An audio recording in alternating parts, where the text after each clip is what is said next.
A paz do Senhor Jesus, queridos espectadores do programa CPAD News. Estamos hoje com o pastor Dagnaldo Pinheiro, missionário das Assembleias de Deus em Uberlândia, Minas Gerais, que foi enviado há alguns anos para o Egito, onde esteve ali evangelizando, ganhando vidas para Jesus, e depois passou por uma situação de dificuldade devido à oposição que havia no Egito naquela época à pregação do Evangelho, e hoje ainda há. E inclusive o nosso entrevistado vai estar falando sobre isso já já. E ele acabou tendo que voltar para o Brasil e hoje está trabalhando no Departamento de Missões da Assembleia de Deus em Uberlândia. E nós temos hoje a sua presença no programa para ele estar falando sobre a sua experiência no Egito, como foi o seu trabalho lá como missionário e também para analisar o atual contexto do Egito, as possibilidades, os desafios e as oportunidades que a igreja enfrenta lá. Pastor Dagnaldo, é um prazer tê-lo no programa CPAD News. Que Deus possa estar abençoando os nossos espectadores através dessa entrevista. Pastor Silas, o prazer é meu. Deus possa nos abençoar mais ainda e todos os nossos telespectadores. É um grande prazer estar aqui participando desse programa que tem abençoado tantas vidas. Amém. Eu gostaria que primeiro o senhor começasse se apresentando para os nossos espectadores. Como assim? Dizendo quem é o irmão Dagnaldo e falando um pouco da sua chamada também, como foi a chamada para missões, como é que surgiu essa chama missionária, como é que foi o caminho que Deus foi abrindo para você, para que você acabasse indo para o Egito. Muito bem, Pastor Silas, é uma longa história. Eu nasci no estado do Maranhão, no interior do estado do Maranhão, e saí de lá para que pudesse encontrar oportunidades melhores, inclusive para estudar, e acabei, depois de alguns anos, chegando a Minas Gerais. Dizem que São Paulo é cheio de nordestino e os que ficaram em Minas Gerais é nordestinos cansados, né, que não conseguiram chegar em São Paulo e ficaram lá em Minas. Eu sou um desses que fiquei em Minas e a igreja de Uberlândia, a cidade onde estou, uma igreja muito receptiva, e foi esta igreja que me abraçou, me amou, me incentivou. E desde que aceitei a Jesus, sempre amei o trabalho de evangelismo, sempre me envolvi muito com o evangelismo. O senhor encontrou Jesus em que ano mais ou menos, em que época mais ou menos?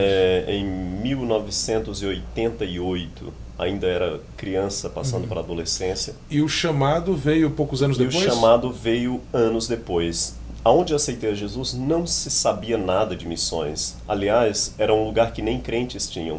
No interior não existia crentes, não existiam igrejas. E um rapaz aceitou a Jesus através de um contato com um missionário que passou por lá. E ele começou um trabalho naquela pequena vila. Muitos jovens se converteram e eu fui um desses que me converti naquela época. Eu não entendi absolutamente nada, apenas era diferente. Aquela sensação de pertencer a um grupo que professava uma fé que era revolucionário naquela vila. Mas não sabíamos nada de missões. Mudei para o estado do Tocantins e quando eu morei no Tocantins foi quando comecei a ouvir pela primeira vez o nome, missões, mas não sabia exatamente o que isso era. Ao chegar em Uberlândia, foi quando eu fui exposto a essa questão missionária. Na época, a igreja de Uberlândia trabalhava com Camboriú, um trabalho dos Gideões Missionários de Camboriú, que começou esse trabalho missionário lá em Uberlândia, e aquilo me impactou imensamente. Foi quando eu comecei a orar e Deus falando fortemente ao meu coração, e sempre, como disse, envolvido na questão de evangelismo. Em 97, foi um missionário fazer um desafio para levantar jovens para trabalhar na janela 1040. Quando foi feito o apelo, eu fui um desses que me candidatei. Passei por um treinamento que durou 2 anos, sendo dividido partes no Brasil, no sul de Minas, onde tivemos o nosso treinamento. Desculpa, esse treinamento ele foi oferecido pela própria igreja de Uberlândia ou por algum parceiro da igreja? Esse treinamento foi oferecido por uma organização que trabalha com treinamento de missionários e fez uma parceria com a nossa igreja. Nós éramos 15 da igreja de Uberlândia que fomos enviados. Mas um projeto que tinha mais de 100 pessoas, um projeto chamado Projeto Radical. E nós fizemos parte desse projeto, parte dele no Brasil, parte no Paraguai, Argentina, e depois nós fomos para a Inglaterra e França. As equipes dividiram, 2 equipes, Inglaterra e França, para que pudéssemos aprender a língua que seria a língua ponte, no caso inglês para quem ia para o Oriente Médio e francês para quem estava indo para o norte da África. Então havia dois grupos. Dois grupos. Um direcionado para o norte da África e outro para o Oriente Médio. Para o Oriente Médio, a região do Oriente Médio. E todos esses pegando aquela faixa da janela 10 por 40. A faixa da janela 10-40, exatamente. O foco era a janela 10-40. Imagino que essa é a razão pela qual o projeto se chamava de Radical. Radical, exatamente. Projeto Radical. E com decisões bastante radicais mesmo, né? No nosso projeto, por exemplo, nós não tínhamos dinheiro. Ninguém tinha cartão de crédito nem de débito, e era uma conta única, e todos os recursos eram enviados para essa conta, e a missão administrava o dinheiro, distribuía de acordo com as necessidades. Então era bem radical. Imagina viver 4 anos sem ter um centavo no bolso. Senão podia, uma das políticas que tinha dentro do treinamento é que a gente não podia ter biscoito, por exemplo, alguém não podia chegar e dar um biscoito e eu comer esse biscoito. Se alguém viesse me visitar e me desse um pacote de biscoito, eu tinha que esperar ter 100 pacotes de biscoito, que era o número de candidatos, ou ter 100 biscoitos para que pudesse distribuir um para cada candidato. Então, eram decisões bem radicais, mas foi necessário, uma vez que o projeto tinha esse cunho, né, de decisões difíceis. O que imaginava-se também é que muitos desses candidatos poderiam enfrentar isso no campo missionário, né? Seria uma forma de preparo, de amadurecimento para esses tipos de situações que a gente ouve falar são bem comuns. São bem comuns. E apesar das pessoas imaginarem, mas por que isso não é necessário? Quando você vai para o campo, você descobre que você é exposto a situações iguais ou bem piores, né? Apesar de não ser as mesmas situações, mas são situações bem diferentes com a mesma finalidade. Uma das coisas que a gente tinha no treinamento, pastor Silas, toda quinta-feira a gente tinha que comer sopa de cabeça e pé de galinha. Então era uma coisa tão difícil, mas toda quinta-feira tinha que comer. E eu lembro do líder da missão, ele pegava o prato, as pessoas passando mal, ele chegava principalmente nas mulheres, né, que são mais sensíveis a isso, e a pessoa passando mal, e ele pegava, colocava na colher e falava, não preocupa não, papai vai dar na boca, é fazer aquele aviãozinho para a pessoa comer. Eu me lembro dele dizer assim, talvez vocês nunca terão que comer sopa de pé e cabeça de galinha, mas vocês vão ser expostos a alimento que será tão diferente ao vosso paladar quanto uma sopa de cabeça de galinha para nós hoje aqui no Brasil. E quanto tempo durou esse treinamento? Esse treinamento durou 2 anos. Foi dividido uma etapa no sul de Minas, uma etapa no Paraguai. Quando fomos para os países da América Latina, foi dividido em 2 grupos. Um grupo para o Paraguai e um grupo para a Argentina. Eu fui para o grupo do Paraguai. Quando saímos, que fomos para a Europa, dividiu de novo em 2 grupos, mas aí já era focalizado. Quem estava indo trabalhar no norte da África, os países de fala francesa, e quem estaria indo para trabalhar no mundo árabe, na Turquia e outros países da região, precisaria aprender inglês. E esse treinamento terminou em que ano? Esse treinamento começou em 98, terminou no ano 2000. 2 anos do treinamento nessa região entre Brasil e Inglaterra. Só que tinha os 2 anos práticos, que era na região da janela 1040. Os 2 anos do prático na janela 1040 foi quando eu fui para o Egito. Cheguei no Egito em julho de 2001. Já, o pastor Dagnaldo vai estar falando sobre a sua experiência no Egito. Nós vamos para um breve intervalo, já estamos de volta.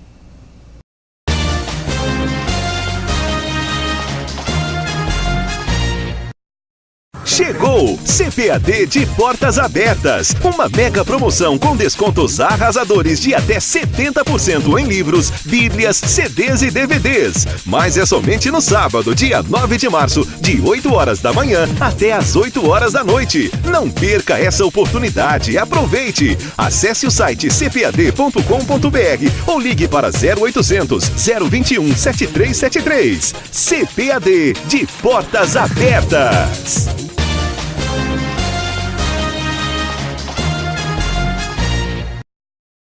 Queridos espectadores, estamos de volta com uma entrevista com o pastor Dagnaldo Pinheiro, que foi missionário da Assembleia de Deus em Uberlândia, lá no Egito, lá na janela 10/40.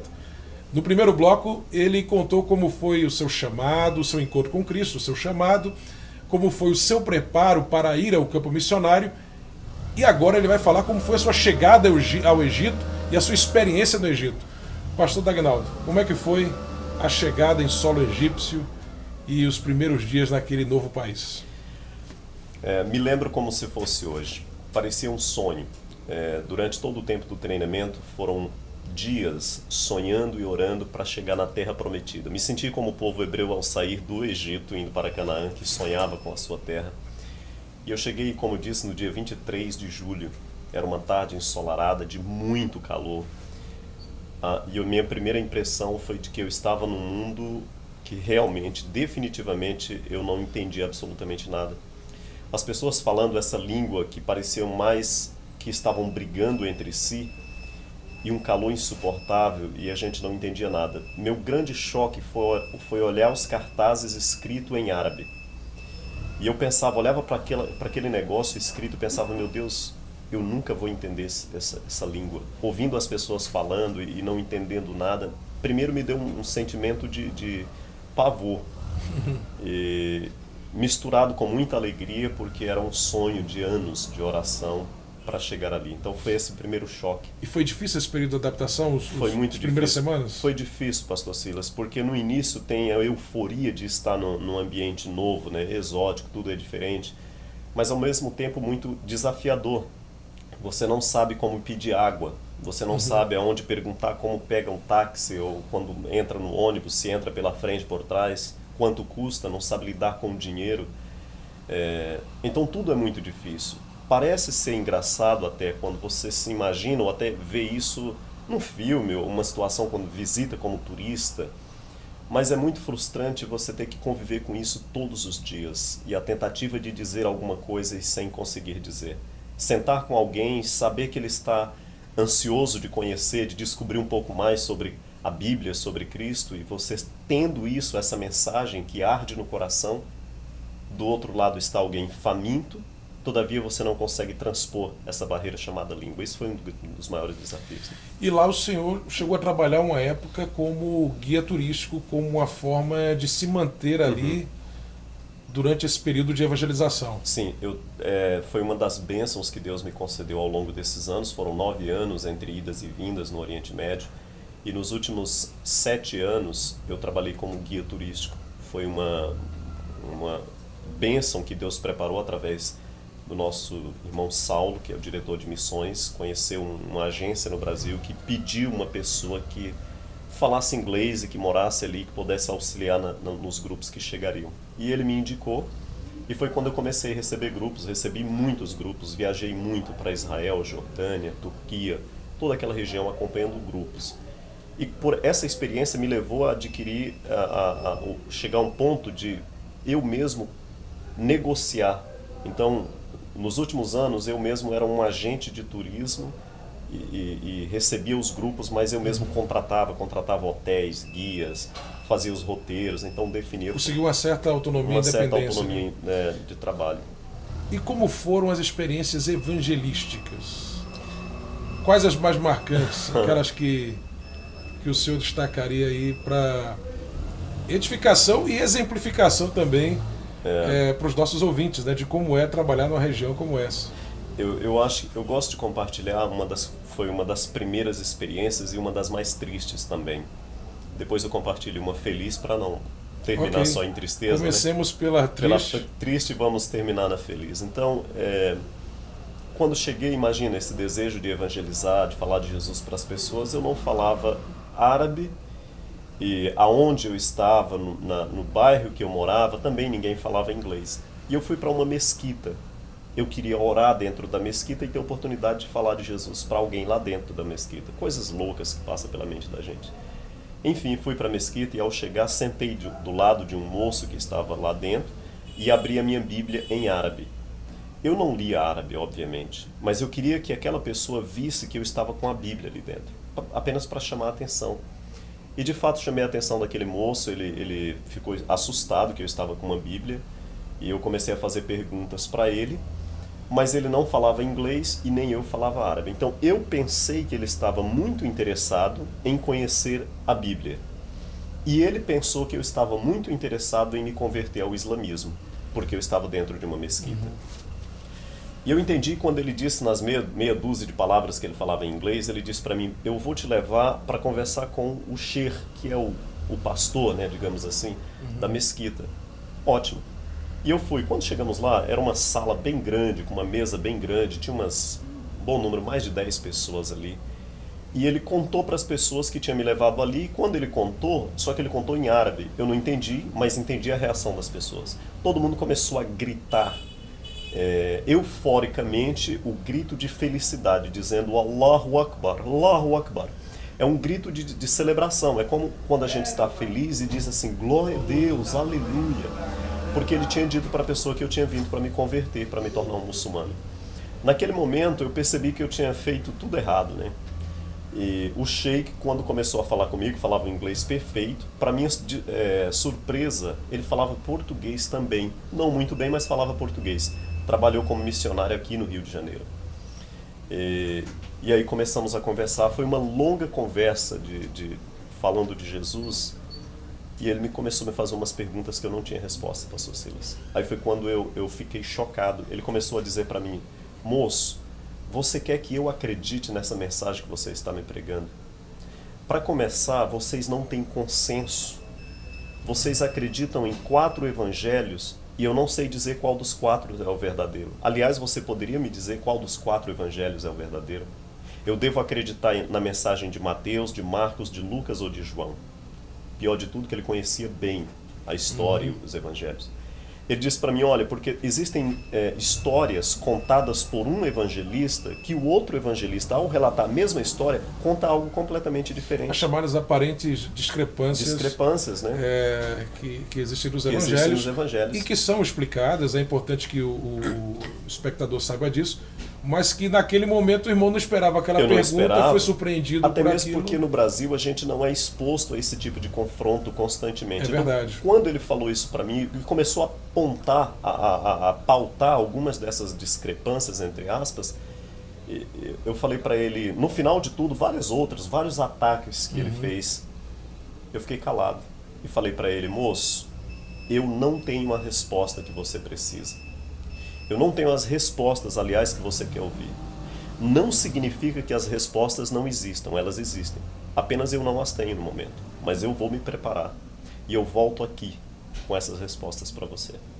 Quer dizer, foi uma experiência realmente marcante de despertamento para que você se preparasse mais. Me preparasse mais. Eu descobri que depois de 2 anos de intenso treinamento, eu fui treinado em todas as áreas, menos nessa área como eu deveria ter sido.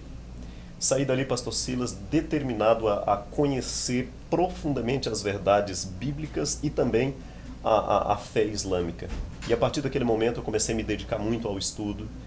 E foi quando eu entrei na faculdade islâmica do Cairo. Eu queria aprender como um muçulmano pensa a partir da mente dele. Eu não queria ir para um seminário cristão para ouvir professores cristãos me ensinando a respeito do islamismo. Eu queria aprender com professores islâmicos. Eu queria saber, dentro de uma instituição islâmica, o que eles pensam, o que é a fé islâmica, quais são os valores, as bases dessa fé. E fui para essa faculdade. Fiquei 2 anos, nem concluí o curso, não deu tempo de concluir. Mas eu adquiri um bom conhecimento e quando eu senti que eu estava suficientemente ok para voltar a conversar com aquele homem, eu voltei na mesma mesquita. Mas ele já não estava mais, ele tinha sido transferido daquele lugar. Nunca mais eu o encontrei, mas eu gostaria muito de dar as respostas que eu não tive naquele dia para ele. Quem sabe Deus vai dar essa oportunidade de novo ao irmão. Mas e a história feliz? A história feliz, né? A história feliz foi de poder ver pessoas. Acho que o momento mais marcante para mim foi quando eu tive a oportunidade de fazer o batismo de 2 pessoas que tinham aceitado a Jesus. Amém. Esse foi um momento que muito me emocionou, ver aquelas pessoas descendo as águas batismais depois de tanto tempo, pessoas fanáticas mesmo, que se converteram, aceitaram a Jesus, e poder batizá-las foi um momento muito marcante. Um outro momento extremamente marcante na minha vida é quando eu estava num determinado lugar e alguém me procurou, veio a mais de 1000 quilômetros, ele fez uma viagem de mais de 1000 quilômetros procurando alguém que explicasse a fé cristã para ele. Ele tinha sido exposto, tinha encontrado alguém, deu um Novo Testamento para essa pessoa, ele leu principalmente o Sermão do Monte, ficou bastante impactado, mas não tinha ninguém para explicar para ele como funcionava. Eu lembro que ele chegou na sala dizendo assim, eu apenas quero saber como posso me tornar um seguidor de Jesus. Esse moço tinha sido era fanático, já tinha participado de destruição de igrejas, queimou igrejas, muito fanático, mas foi exposto à palavra de Deus. Isso é bom a gente lembrar, que a palavra tem esse poder que transforma, né? É verdade. E ele foi impactado com isso, ele chegou pedindo: eu só quero saber o que fazer para me tornar um cristão. Sabe aquele tipo de coisa que você não tem que pregar, não tem que explicar nada, simplesmente orar. Amém, te explico, é isso, e oramos por ele. Foi um momento de muita felicidade. Glória Entre a Deus. outros, tem muitos outros, né? Pastor Dagnaldo, o Egito está passando atualmente por uma situação caótica. A Primavera Árabe acabou sendo uma outra coisa, diferente daquilo que muitos estavam imaginando.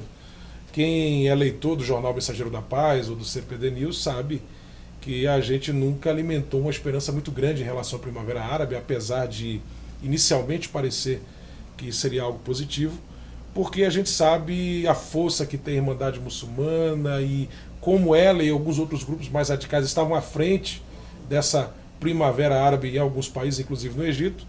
E o que nós vemos no final é a Primavera Árabe se transformando no Inverno Árabe. E eu gostaria que o senhor falasse sobre essa atual situação no Egito e trouxesse uma palavra para aquelas pessoas que se sentem vocacionadas para missões, já como desfecho desse programa. Mas primeiro, uma análise sobre a atual situação no Egito. Como o senhor disse, pastor, a Primavera Árabe foi algo sonhado pelos revolucionários. Na verdade, começou com uma força jovem. E depois os radicais muçulmanos tomaram a frente, porque eles viram ali a oportunidade de eles estar no poder e se tornar os ditadores. E na verdade, nunca tiveram interesse na democracia como a gente conhece. Mas é como mais ou menos ocorreu na Revolução Iraniana de Exato. 1979. Exatamente. Que muitos que estavam ali à frente estavam lutando por liberdades, democracia. Exato. Mas quando a Revolução ocorreu, quem tomou a frente era o grupo que era majoritário, que era o grupo radical. Radical. E começou o radicalismo no Irã que nós conhecemos. Que nós conhecemos hoje. Então a Primavera Árabe, como o senhor bem disse, acabou se tornando, ou está se tornando, um inverno de tempestades e saindo fora do controle. E o sonho de uma verdadeira democracia cada dia mais ficando distante.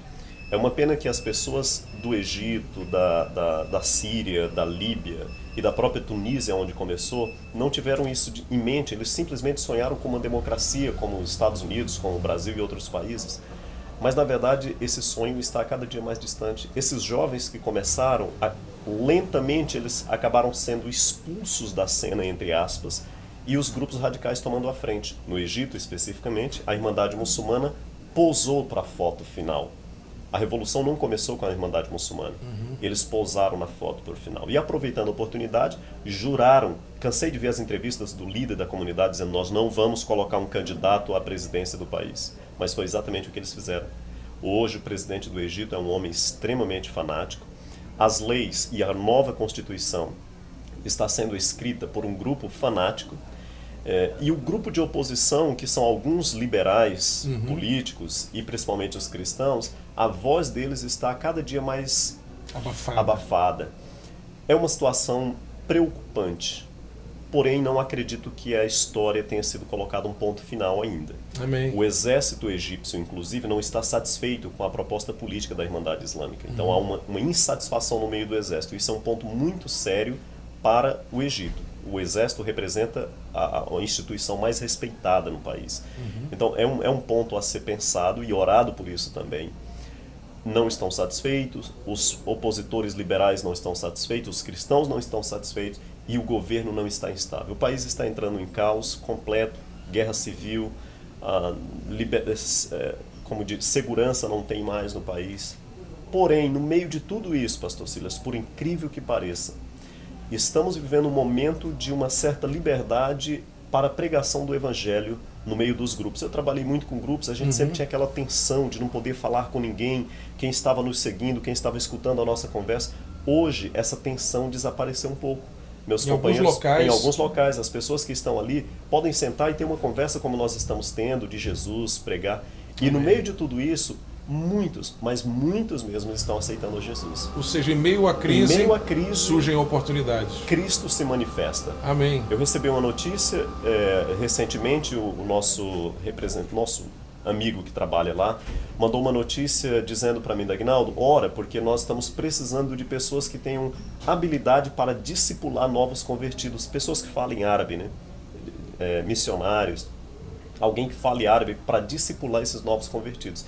Está tendo muita gente, nós estamos com falta de obreiros. Me lembrei do que Jesus disse, a seara é grande e faltam trabalhadores, que o Senhor possa enviar mais. Amém. E estamos chegando ao final do programa, já estouramos inclusive o nosso tempo, e como o Senhor agora no final tocou nesse assunto da seara grande e poucos ceifeiros, quem sabe nessa despedida agora não seria uma oportunidade, falando aos nossos espectadores, para falar sobre o chamado de Deus. Deus está chamando, o campo é grande, a seara é enorme e trabalhadores são necessários. Isso é verdade, pastor Silas. Hoje nós estamos vivendo uma época de oportunidades no meio das crises. E eu gostaria de, ao concluir essa entrevista, dizer para você que ora, que tem um chamado missionário, talvez seja um momento que Deus esteja te chamando. As portas estão abertas. Por incrível que pareça, no meio da crise, Deus está abrindo portas. E nós começamos essa entrevista, o pastor Silas perguntando minha conversão, e eu disse para vocês que eu nasci no interior do estado do Maranhão. Um lugar que não existe mais, inclusive desapareceu, os moradores saíram de lá. Eu fico pensando, se Deus me tirou de lá e já fez tudo isso na minha vida, Deus é capaz de fazer isso na sua vida também. Então você que ora, que deseja, procure uma porta aberta e entre por ela, porque as almas carecem, a seara é grande e precisam de homens sérios, mulheres sérias, trabalhadores de fato, Amém. Para suprir essa necessidade do Mestre. Que Deus te abençoe e que você seja um desses ganhadores de alma dos últimos dias. Obrigado, pastor Dagnaldo. Que Deus continue abençoando o irmão, sua família, seu ministério mais e mais. Estamos chegando ao final deste programa e até o nosso próximo encontro. Que Deus te abençoe.